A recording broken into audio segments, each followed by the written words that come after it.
everybody. Welcome back to the Tales of the Pod podcast. My name is Michaela. I'm your host. And I'm your co-host, Nick. How's it going, guys?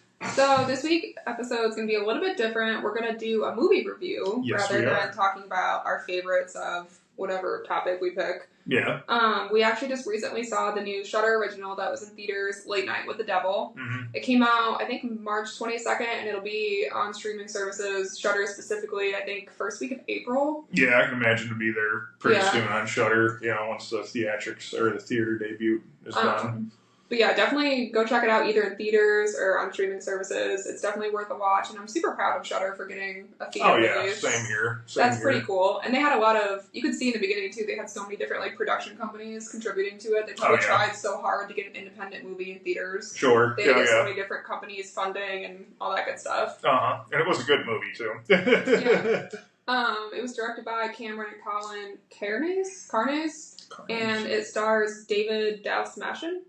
I'm probably saying that wrong. Yeah, but he's actually a pretty good actor. He was in Oppenheimer and he's been in a lot of movies. He's very familiar looking too. Yeah. And you go see it, you're like, oh yeah, that guy. Yeah. What's he in again? He's definitely in a lot of movies. Yeah. But the way it's shot, it's similar to found footage. It kind of reminds me of VHS. You as the viewer find you're zooming in on an old TV, and then it starts to play documentary style. Say these are the events that happened. Yeah. Halloween night, 1977, and you're watching it as an outsider. Yes, exactly. Which is really cool. It fits the vibe of the 70s for sure. Yeah, it's cool because it's all shot in the grainy, not Super 8, but VHS style, grainy footage. Style. It's not really the best lighting and everything, and which adds to the whole ambiance of the movie. Yeah. So essentially, it's all about a 1970s talk show. A host specifically, his name is Jack Delroy. Yes. And in the 70s, he's trying to get his spot on late night television. He's competing with Johnny Carson, who, of course, is holding the top spot. But Jack Delroy has a show called Night Owls, and he's trying to compete and make his name known. Yes. And he's doing, okay. He's not doing terrible. He's not, bombing out or anything. Mm-hmm. But I feel today's day, there's so many late night hosts. I feel back then there probably wasn't as much room for late night hosts. Sure. People probably wanted to watch who they wanted to watch and didn't want to branch out at all. Yeah. So that's probably similar to real life. Yeah, he actually makes, because in the beginning of the movie they kind of give a little backstory about him. Mm-hmm. And his show's good. It's got views and everything. People watch it. There's dedicated fans. Blah blah blah blah blah. And, so he's pretty consistent, and he actually even makes a joke saying, I want to thank my mom and dad who are sitting at home right now probably watching Johnny Carson. So he, acknowledges that he's never going to be really like the Carson, but he wants to be like Carson, be the number one on the late night spot for sure. And he's doing SNL type skits. Yeah. He's having audiences chime in and he's doing a mixture of a bunch of different talk show television tactics. Q&A with celebrities and stuff like that. It's basically the Carson show essentially, but a little more I don't know, unstructured, I guess, And in the synopsis in the beginning about his life, this brief, probably 10 minutes intro, it talks about him and his wife, Madeline, and I guess it talks about how in love they were, and there's all this footage of them out in public, and they're just super in love. Yeah, and they met, she was a dancer or something like that. And he came backstage. Yes. And it was it seemed very cute, and it seems not a big part of the movie at first. Mm-hmm. It's oh, it's cute, and then they go on to say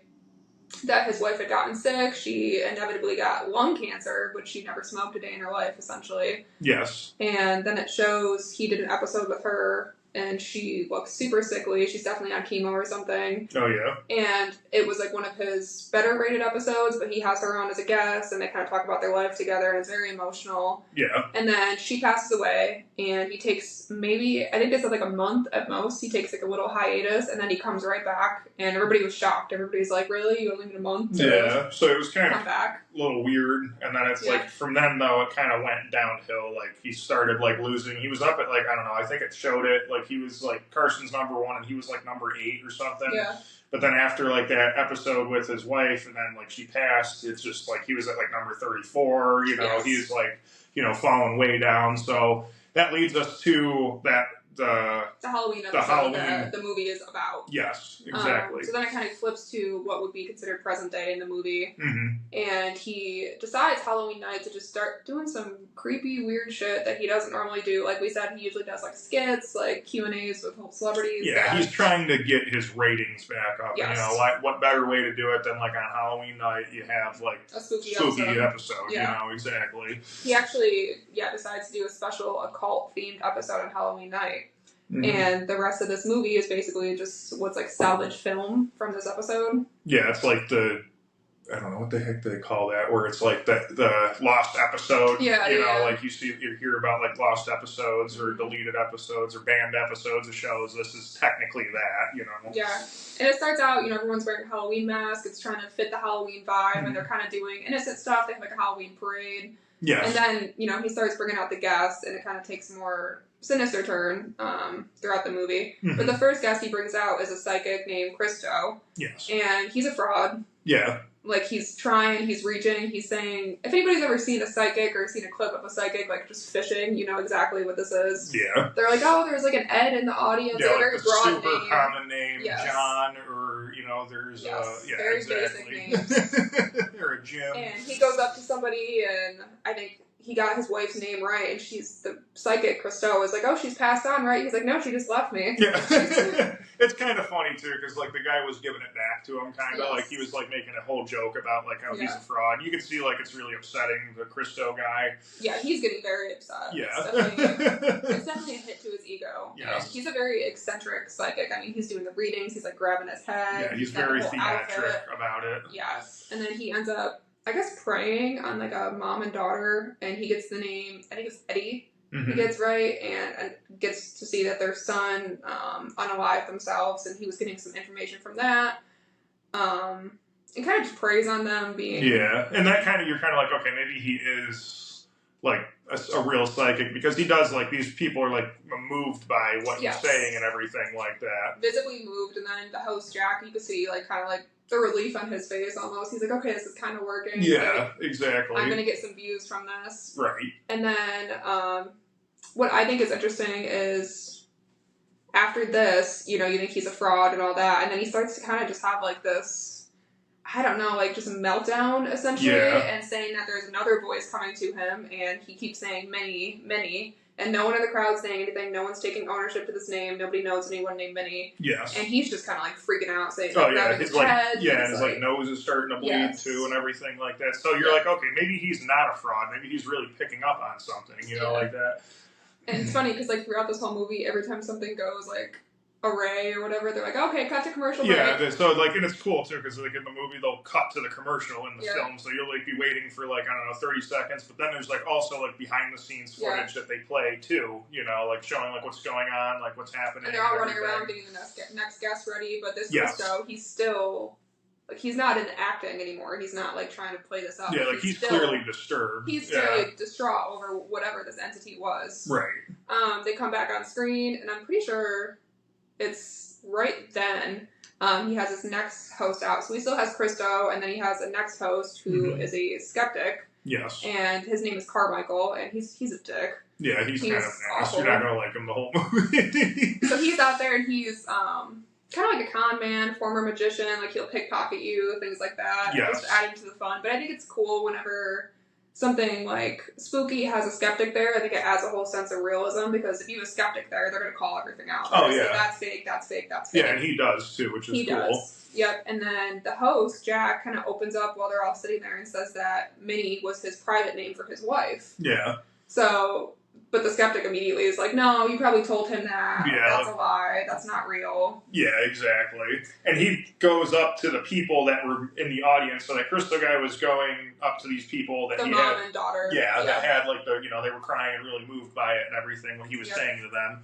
And he starts asking them, like, have you done any surveys recently and stuff like that? And they're like, yeah, come to think of it. And he's like, huh, interesting. So then he goes and sits back down, and then he tries to expose. He's like, he's trying to expose, so he's just kind of like letting that simmer for a little bit, thinking about it. And then Christo just starts having like a seizure or something. Christo, yeah. So he's still on this thing where he's like acting super sick, like he's like all sweaty. Nose is bleeding. Next thing you know, he starts vomiting this like black tarry substance Yeah. all over the stage, all over everybody. And, immediately they're like, commercial, cut to commercial. Cut to commercial. And, you hear the ambulance, they come and take him away. But, the skeptic was like, oh, it's an old trick they use. Like, it's something regurgitation. Yeah, controlled, like, regurgitation like that. So he's, like, the skeptic the whole time is thinking this is still part of, like, the show. Which you're kind of like, okay, maybe it is, but you're, like, leaning more to the side, like, this is weird. Like, and you're watching it, it's a scary movie. It's obviously not part of the show, you know? And you're watching it, and you're seeing, like, Jack's reaction, because you're assuming that he's, like, privy to all the information. Yes, exactly. And he's even kind of like, what the hell is that? Why is he doing that? Yeah, that wasn't part of the plan. Like, throwing up all this black stuff on stage. Exactly. Let's see. So then they go on. They still have Carmichael out. Christo got taken to the hospital because obviously. Yeah. And Christo is still out. Or I'm sorry, not Christo. Carmichael. There's a lot of C's in this movie. Yeah. Carmichael's still on stage. He's the skeptic, and then they want to bring out pretty much the guest of the episode. Yeah. It's this young girl named Lily, and her doctor June. Yes. She's a parapsychologist. And Lily is a young girl. She's probably like 14, 15, but she was the sole survivor of a satanic church mass suicide. Yes, yep. And they kind of show some clips from this mass suicide, and super creepy. Definitely fitting the satanic panic of what was going on in this era. Exactly, like the 70s, like Son of Sam type of thing, you know, all that whole satanic panic. It definitely kind of added a little to the whole 70s vibe. It definitely is shooting for the occult episode. So, of course, Carmichael, the skeptic, is in disbelief over these claims and was like, yeah, right, you're just preying on this young girl. Like, she didn't take anything away from this mass suicide. But the Dr. June is like, no, she's been possessed by this entity, essentially, after this. And I can pull it out of her using a seance. Yeah, it's like some sort of, because she's like kind of like, I don't know the word, like, I guess parapsychologist she was, but she like, so it's kind of like a controlled seance. It's almost like multiple personality disorder, like what she thinks this girl has. So she kind of pulls it out in like that kind of way, thinking it's like another personality. She's super smart, June, the doctor. She's very, because Carmichael just like attacks her relentlessly throughout the whole movie and is like, parapsychology, what the hell even is that? Yeah, and exactly. She's always got a good answer for him, and Lily's just, there's some scenes where she looks at the camera and it's super creepy. Yeah, like she's just a creepy girl, and like she talks very like, say hi, Jack. Yeah, but it's like, it's not even that. It's like just how formal, I guess, she sounds for being like a 10, 11-year-old girl. She's like speaking very like on point and everything. It's very, very creepy and unsettling. And she's dressed like a Victorian doll too, which is even creepier. And she'll look like right at the camera and be like, "What do I say now, Jack?" Like, it's super creepy. Weird. They do a very good job with that. Yeah, it makes you feel uncomfortable. You're like, "What the hell?" Yeah, you're watching it and you're like, "Okay." I don't like, because she's got like the long hair too. Like, she's got the look of just someone being possessed, and you can just tell. It's perfect. So, the claims of Lily being possessed by this spirit are kind of challenged by the skeptic, of course, and then Jack, the host, is kind of like trying to get this going too for ratings. Yeah. And Lily says that the spirit that possesses her is called Mr. Wriggles. Yes. And they're like, why is he called Mr. Wriggles? And she says because he wriggles his way into my mind. In the brain, Yes. Which is so creepy. Yeah, that's very creepy.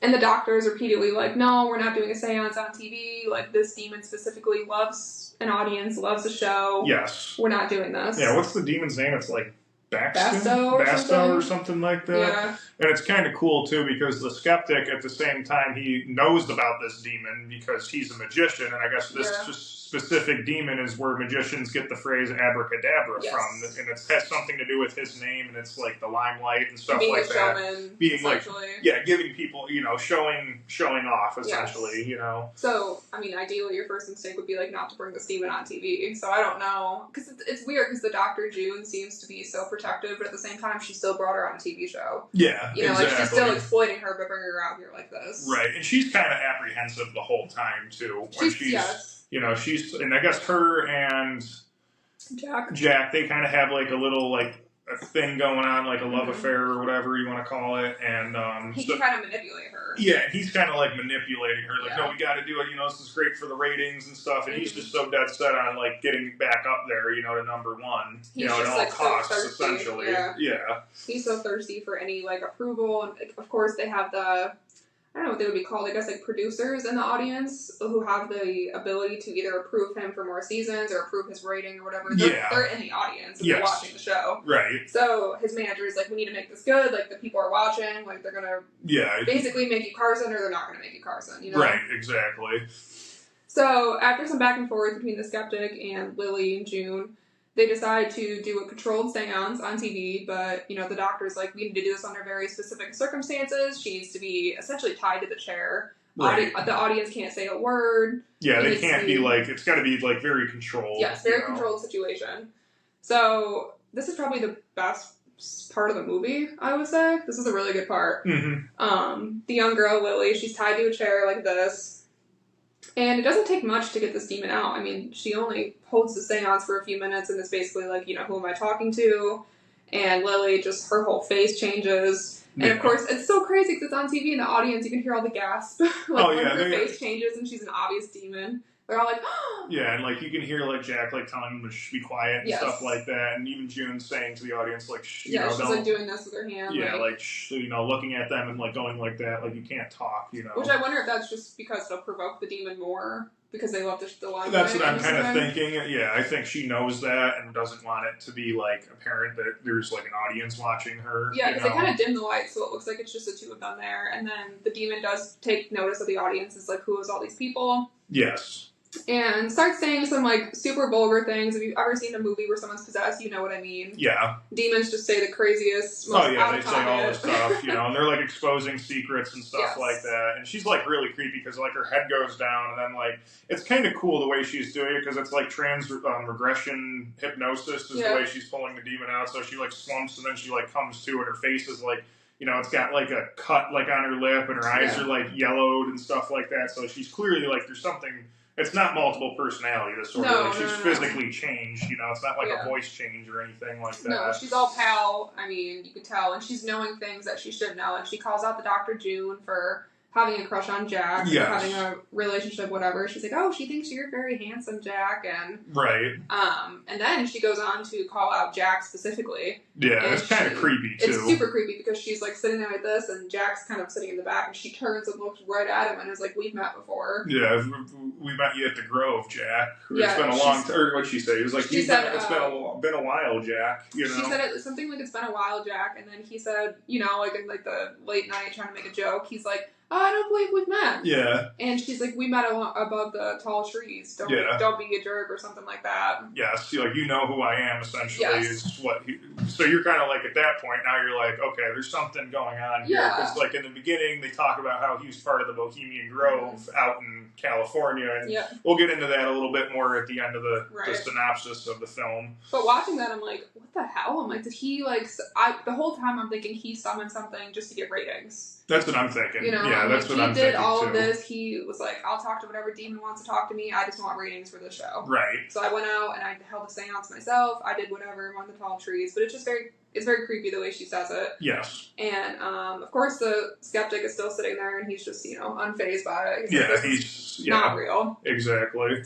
Lily starts to get a little unhinged. So, you know, the doctor's like, Lily, snap out of it, snap out of it.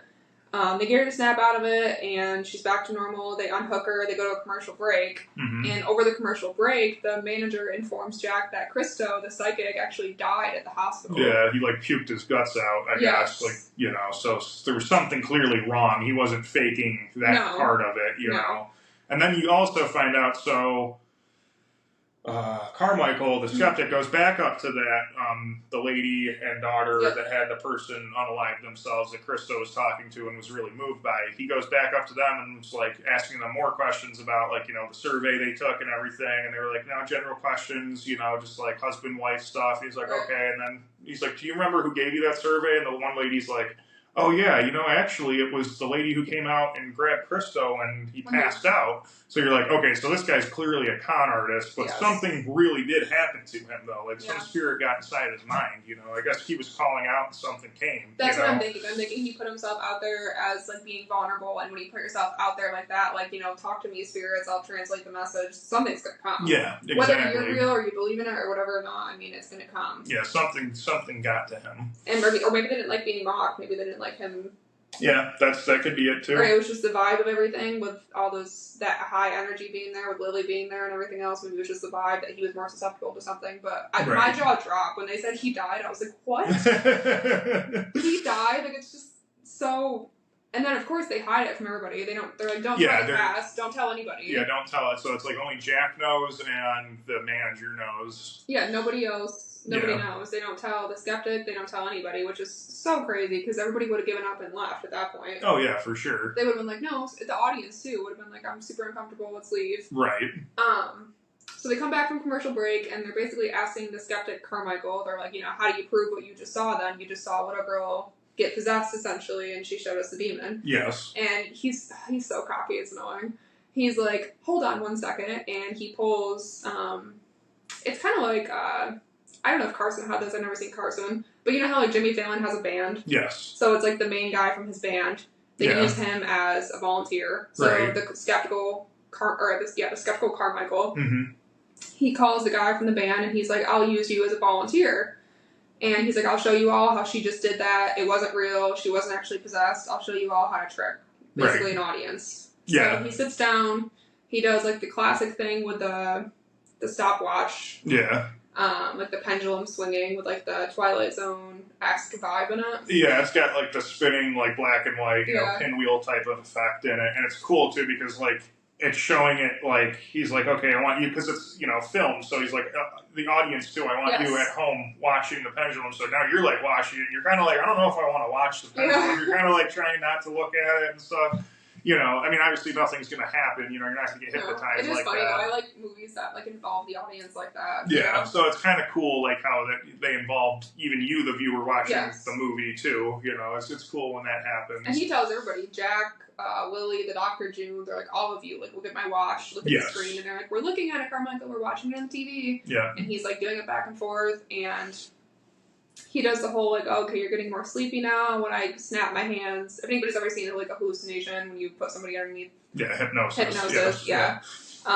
It's similar to that, when I snap my hands, you'll be under my control, essentially. Right. And this scene is unhinged as well. Mm-hmm. I don't even know how to...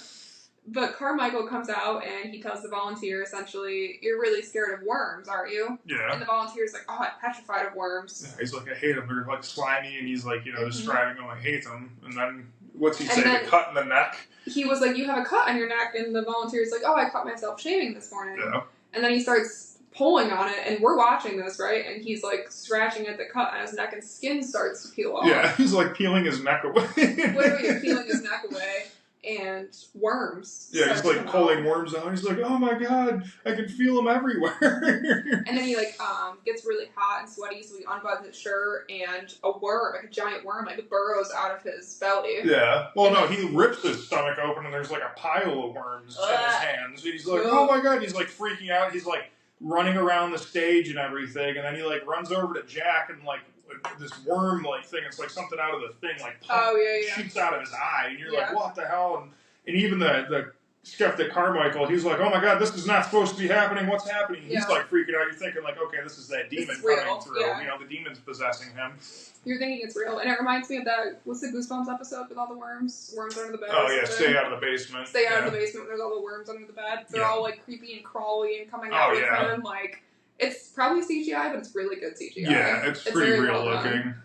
And he's running around like crazy, like, help me, and the audience is freaking out. Yeah, everyone's freaking out. I'm sure people at home are freaking out too watching this, and... Oh my god, yeah, it was... And it's funny, because the skeptic, Carmichael's freaking out too. He's like, so you're thinking, like, this is real, like, the demons possessed, something, and this is like a thing of the possession or whatever, and then it's like, no, it's really not. Yeah, and then he, like, snaps his fingers again, and him and the volunteer are just sitting there, like, normal. Yes. And everyone's looking around at each other, and they're like, what the hell just happened? Yeah.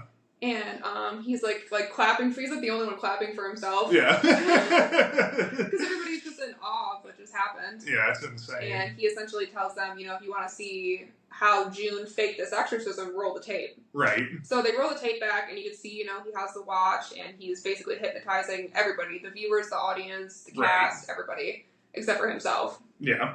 And he's saying, you're getting sleepier, you're going to be under my control. And it was all in all of everybody's heads. Everybody it was all one hypnosis, mass hypnosis. It was a mass hypnosis. There was no worms. There was no skin coming off. Yeah, the guy's just sitting there, and he's acting out. He's like, but he's just like, you can see he's like in a trance. He's just like staring off. Oh my God, He's like, worms, oh my God, my shirt, I'm hot and sweaty. And he's like taking his shirt off, and there's nothing there. Mm-hmm. And everybody's looking around each other in disbelief, like, what? We all just imagined all those worms? Really? Yeah, it's pretty cool how they did that, because you're like, oh, whoa, that was just a, hypnosis thing. And I guess, mass hypnosis, that is true, And he definitely proved, if you were a skeptic watching that, you'd be like, oh, okay, clearly it wasn't possessed. Yeah, it's just a stage trick, and she just did the same thing he did, except he's a magician, she's a doctor, it's no different, It's no different. She could have, anybody could really master that. All you do is take the watch. Yeah, you can hypnotize, know. And then, so essentially, he's like, well, now you can watch the clip back from The Exorcism and see how they did it, how they faked it. Yeah. And they're like, well, there's no way you could fake an exorcism like that. Lily levitated off the floor, and he's like, well, I'll roll the tape back. And June, the doctor, is trying to advocate and say, she's been through enough today. Yeah, let's get her out of here. You're kind of thinking like she's a fraud at this point, because she's like kind of trying to get away from it. Yeah, she's like, so you're like, okay, this is just like a BS thing, this is all BS, there's nothing really spooky going on here. Yeah, because she's saying like, okay, she's been through enough, let's get her home, like, no need to watch it again, it's okay. Exactly. And then, Lily comes out and says, no, I want to see it, I want to prove that he's wrong, I want to prove that this happened to me. Right. And, the doctor, there was a scene that was like really interesting, was the doctor kind of like grabbed Lily and was like, okay, I'll be here for you, and Lily got all like, did you see that part? Oh, Lily I'll try to help you, or whatever, I'm worried about your well-being and stuff like that. Yeah, so I wonder what their relationship was, if the doctor was really worried for her well-being, or she was just taking advantage of her. Right, exactly. And Lily knew it. She's old enough to know. Right. So, they go back and forth, and then they eventually roll the tape back, and you're watching The Exorcism for what you think is the second time. Mm-hmm. And it just kind of goes, like, balls to the wall from there. It's the same thing. There's nothing... Yeah. It's the same thing that you watched the first time. So that's when Carmichael starts, like, this is impossible. Like, there's some sort of trickery going on. I have to get this film analysis. And the whole time, we forgot to mention this, too. He's offering, like, $500,000 to proof of paranormal existence. So... that's when everything goes balls to the wall after that whole part, where they kind of like, I got to get the film analyzed and stuff, like, I don't believe this is faked, somehow, whatever. And Lily just gets kind of, I would say she gets a little angry. Yeah, she gets mad. She gets real mad. Well, Mr. Wiggles. He kind of takes over her body again, and this is pretty much the climax of the movie. Mm-hmm. She kind of levitates into the air as this demon. Her head splits in half. Yeah. Her face almost looks like a TV screen, I guess is the best way to describe it. I guess so, yeah. Well, I don't know. It's like some sort of like plasma, like energy is like pulsating out through like the split in her face. You know? I guess it's kind of like a TV screen, I guess. She's like levitating, her head splits in half, and then she kills June, the doctor. Mm-hmm. She kills Carmichael, which is kind of like a satisfying scene, because the whole time he's such a dick, and he's like, I don't believe in any of this, you're lying. Yeah. And then but it's funny too at the same time, because like at the end he's now like he's like on his knees like worshiping this thing too, so it's like he's like, and she burns him alive. Yeah. So he's totally like doesn't know what he's doing in life. I know, because then he says like he was like prayed to her, he's like, oh dear God, or something. Yeah, malevolent evil something. Yeah, he's got like this pendant of his or something like that. So you're like, is he in on it? And then he bursts into flames. He literally bursts into flames. She kills the audience, kills all the cast members, and everybody like flees the studio. It's just chaos. The cast is trying to run away, and then Lily, as this demon, makes direct eye contact with Jack, the host, but she lets him escape, kind of. Yeah, you don't really know what happens. You don't really know. So he kind of like looks at her, and then they make eye contact, and then he runs away. Yeah. And it cuts to him running away from that stage, and then he's just caught in this like the best way I could probably describe it is like purgatory almost. Yeah. He's caught in this endless loop of doing his show over and over again. Right, like going back into the past and like redoing old episodes, and he's kind of like, it's like almost like he's remembering all this stuff. Yeah. Almost, you know, it's like a awakening or something, I guess. Sure. But it's like he has to do all these like soulless, you know, not funny sketches that he had to do to make it to where he was, and he's living through all of them again. And he even says like, "What the hell? What am I doing here? I already did this." Yes. And then it cuts to, in the middle of all these sketches, it cuts to him among all these other, like, TV show producers and, you know, very powerful men in, like, cloaks at, I guess that would be, like, a sacrifice or a seance. Yeah, some sort of, like... some cult ritual. Yeah, and the guy that was part of the cult that Lily escaped from, he was there, too. And he was, like, doing the ritual and stuff like that. So it was like, what the heck's going on, you know? Is he all part of this whole thing? Yeah, you know, you're kind of trying to put the pieces together watching it, you know? And it's a lot that happens within a few minutes, so you're very, like, your mind's all over the place. But you're watching this kind of, like, and then there's somebody in an owl costume that comes up to him, and Jack's on his knees, and he's kind of just, like, begging, and he's like, please, please, no, let me go. And you're like, what is this? And then it cuts to another scene. It's like the stage keeps moving, and he keeps going through all these different parts. And next thing you know, there's his wife, Madeline. She's laying in bed. And she's sick. She's on, like, a, you know, an oxygen mask. And she's saying, what did she say? Oh, they lied to you or something? Yeah, something like that. Like, they lied to you. They told you would be number one. Yeah, yes, that's it. Yeah, they lied to you. You know what you have to do now to become number one. And she's, like, pointing at this knife next to her, and he's got to basically kill her. Yes. You know? And she's basically begging because she's in so much pain. She has cancer, and she can, like, barely talk through this oxygen mask, and she's like, please kill me. Yes. And she hands him the knife, and so he goes to stab her, and then it flips to present day again, and he like actually... reality, I guess. The reality. And he actually stabs Lily, the little girl that was possessed, and she's laying there, not a demon, normal little girl, and she's, like, dead in his lap. Yeah, but there's still, like, the guy's burned alive, the other guy's got his neck, like, head spun around, and then the other girl, same thing, like, she was, like, ripped in half, the doctor, you know. Yeah, so that all 100% happened, and then he went into some kind of, like, mind trance, like, it was some kind of poetic justice, I would say, the demon probably put him through. I think so, something like that, kind of, just like, you know, fame comes at a price, I guess, you know, or something. I don't really know, I'm sure there's going to be, like, a little, like theory behind this movie that's going to be coming out, you know, when more people start to see it and come up with, like, Reddit threads on, like, what the ending can mean, because it is kind of confusing, the ending, like, when I was watching, like, so I don't understand, what, is he, like, was this, like, a time loop he was stuck in? Did he have something to do with this little girl, you know, and this demon? It really doesn't answer it, you know? It doesn't answer it directly. I think if you're familiar with, like, if anybody... I'm sure people that watch our show are familiar with, like, conspiracies and things like that.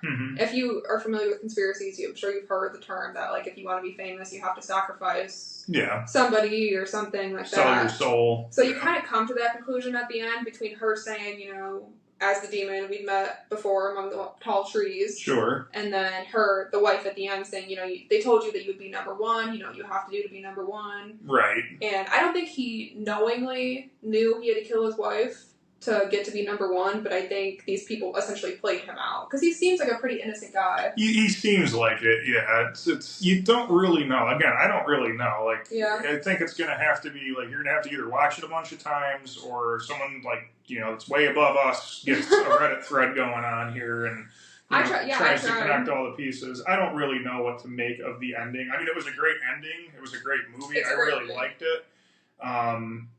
But the ending, it was definitely like, what's that all mean? You know? I did want to touch on Bohemian Grove as well, in case anybody doesn't know what Bohemian Grove is, because it's kind of a big part of this movie, and they just kind of toss it in there. Yes. Very, like, subtly, but it is a big part of this movie. So essentially, Bohemian Grove, I don't know when it originated, but it's this secretive club in a campground in California. And we don't know much about it as just, like, everyday people, but it's a men-only club, and they meet in the woods, and they do rituals, and it's like I don't want to say sacrifices, but, like, some weird stuff. Yeah, they kind of do, like effigies and stuff like that. Yeah. It's very... Nobody knows. That's the thing, is they don't let anybody in. They don't let women in. They don't let just anybody There's in. no, like, press coverage of it. The event happens once a year. No cameras allowed or anything like that. It's all male. It's all, like, the big big names, like there's presidents that have gone there, there's, doctors, there's celebrities, there's generals, there's people high up in the government, that are all part of this big business, Yeah, essentially some of the people rumored to be in it were, the Bushes, Clintons, obviously all men. Henry Kissinger. Yep, Warren Buffett, Elon Musk. Yes. Clint Eastwood, Bing Crosby. Mm-hmm. Anybody high up in our world that has any sort of power essentially goes to Bohemian Grove. And the conspiracy or the theory around it is that you go here, you maybe do some things that are frowned upon, and it gives you more power in the outside world. Sure. Like you go once a year, maybe you sacrifice, you're part of this boys club, and then, the rest of the year you're going to be successful, rich, have more power, whatever it is. Yeah. I haven't really read about this in a while, Bohemian Grove, but essentially, like, when they meet, it's like, basically, I scratch your back, you scratch mine kind of thing. Yeah. So it's like, I'll help you do this if you do that for me. There's a lot of, they talk a lot about, governmental stuff, high up, high tech. Yeah, yes, you can, so a lot of the stuff I think that we experience in our everyday life started at Bohemian Grove, hence, the internet and, planes and stuff like that, because it's been a club for a very long time. I think it went back to, the 1900s, actually, it started. And a lot of people won't, admit to being involved in it because they do some weird shit. They do a lot of cult stuff. They wear robes. There is rumor of a lot of that, yeah. Yeah, they wear robes. They do, this sacrificial, cremation of care, which they burn some kind of, it's like an statue type of thing. Yeah, they burn some kind of statue at the beginning. They do, it's rumored that they do a bunch of chantings, ritualistic performances. And it kind of touches on this in the movie, too. It shows, small clips from it. What we suspect to be Bohemian Grove, at least. Right. And you're rumored to think that Jack's involved in it, and then, he basically got played by the members, and they sacrificed his wife. Yeah, that's kind of what you get, kind of. He's still never going to be Carson. And then it makes you wonder what Carson did. Yeah, that's true. That is true. What did Carson do to be Carson, Right. Yeah, so that's just a little touch. I mean, you can go research it for yourself. I used to know all about these conspiracies, but it's been so long since I looked into it. And I'm pretty sure now, too, you can they have a website, and you can go and look and see who's a member. And I think the member fee, it's like $250,000 buy-in, and then it's $50,000 a year on top of that for the buy-in. And really, all they're doing is going into the woods, a bunch of men getting drunk and running around in togas. Yeah. And it's that's what makes you wonder. A toga party for the rich elite. It's kind of crazy, but it also makes you wonder because there is a lot of business that takes place there. A lot of maybe black budget deals and stuff that the government doesn't know about. Yeah. One I think is cool having.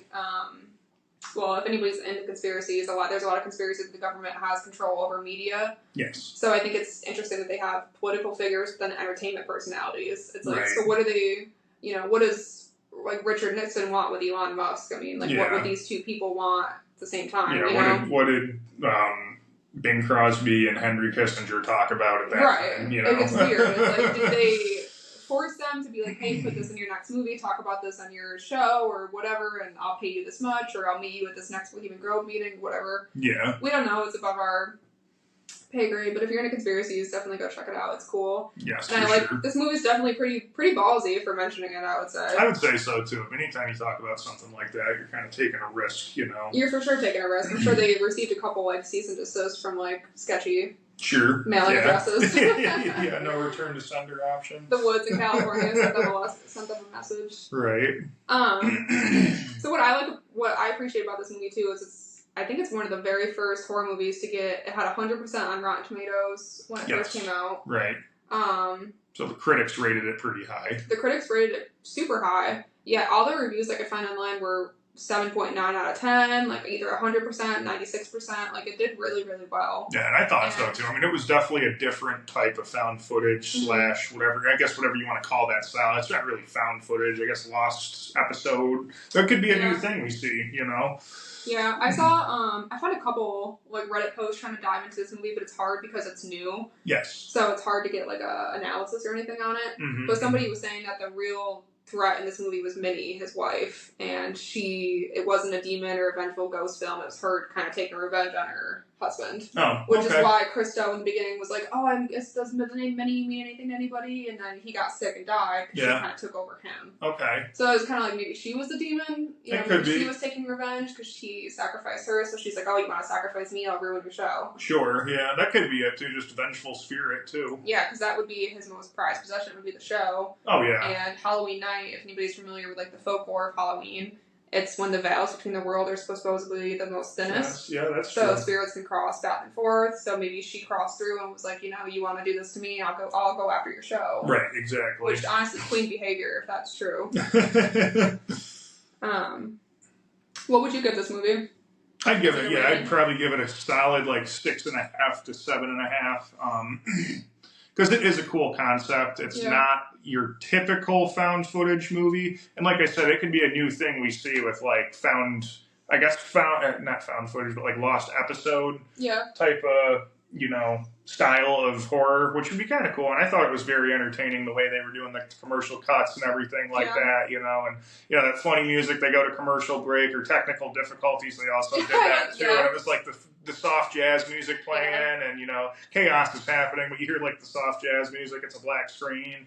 That was funny when she was being possessed by that demon, killing everybody. It went to technical difficulties for a few minutes. Yeah, and you could hear just the music all high and playing, and that was cool as well. Yeah. I would say I give it maybe a 7 out of 10. I would say my only complaint about this movie is I wish that it came out around Halloween time. Yeah, I think that would be kind of more fitting for it. It's so Halloween vibey, and it's getting nice out this time of year. It's spring, and I don't know, all the imaging and everything on it, I just felt like 90s Halloween vibes is what I got from it. Well, 70s, but yeah. But when you see you ever see those pictures online where it's 90s Halloween vibes with all the costumes and decorations? Yes, I know what you mean. It's got that Goosebumps kind of feel to it. Yeah, and it kind of did remind me a little bit of a Goosebumps episode. Yeah. I could see them doing something R.L. Stein writing a book about that, And I appreciate horror movies all year round. I mean, I think Halloween's for tourists. I think it is. Same. But I just think the vibe of the movie would have suited better. I would have loved to see that in Halloween. Yeah, I think that would be a little more fitting for it, too, as well. And then I wanted to touch on, just quickly, I know there's a lot of controversy with this movie with the AI they used, and we're not going to really touch on that because that's a whole conversation, but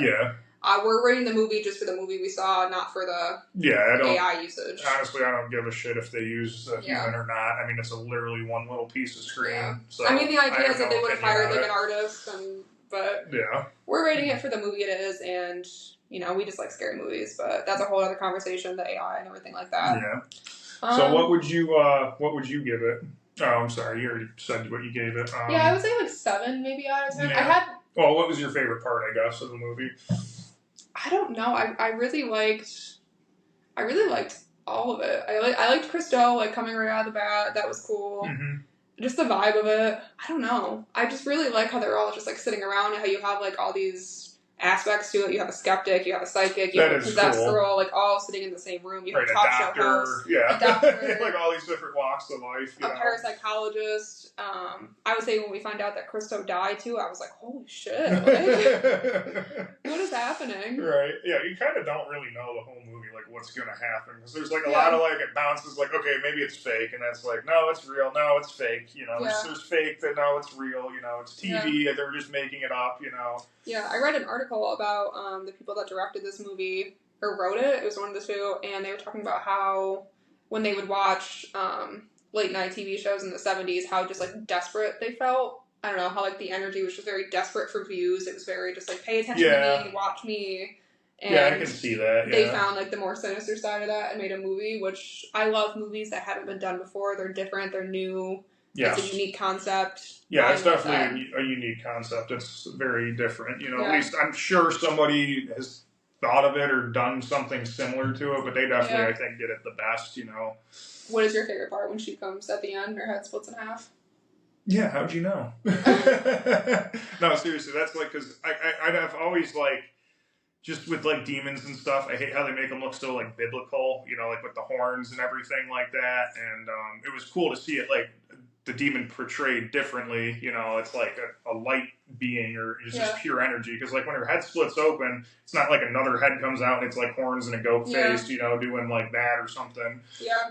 It's this just pure thing of energy that has no physical form. That's why it which is what inhabits us, you know. Yeah. So it's a cool, different take on it, and that's, you know, I like to follow like the scientific aspect of it. I'm like, that's probably really more or less what like evil energy or bad vibes looks like, is something like that, not this, you know, minotaur-looking creature. Especially for one, like they were saying how he loves like show business and stuff like that. Like I think that would be the most accurate, is one that actually takes the energy of show business and TV. Yeah, that is a good point too. Like an entity essentially, and kills for that. Yeah, it's like the shapeless, just ball of energy. Really, yeah, it was definitely, it was unique for sure.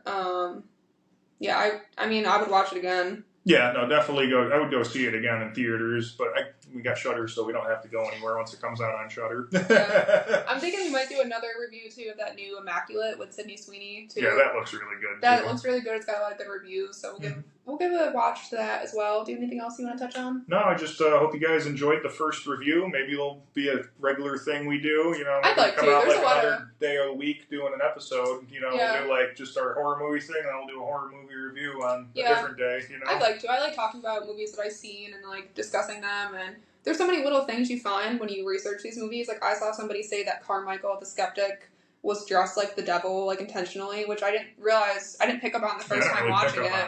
But if you look back, he's wearing a red suit. He's got like the twirly mustache. Oh yeah, he kind of does. Yeah, like so your typical. Is he portrayed as like the devil because he's skeptic? I don't know. There's a lot to unpack for sure with these movies, and that's what I really like doing after watching them. Yeah, that's and it's fun, especially too them being new. You know, it's kind of cool to like kind of get like an opinion out there. You know, we went opening night. See how many people agree with you, or like think, or you might learn something new from somebody else. So it is kind of cool, you know, to do it like that. Yeah, we went opening night, and I was trying to research like ending of Late Night with the Devil Explained or whatever. And there was like nothing coming up because nobody had seen it yet. Exactly. So there might be more theories and things like that to come out. And if we watch it again, maybe we'll pick up on more. But I think moral of the story: don't sacrifice any of your loved ones to be a cheesy talk show host. It's not worth with it. bad sideburns. They all had like the typical 70s like wicked mutton chop sideburns going on. It was funny. I like it though. If it's the vibe for sure. Yeah. But so I guess until next time, guys. Stay spooky. Yep, you said it first.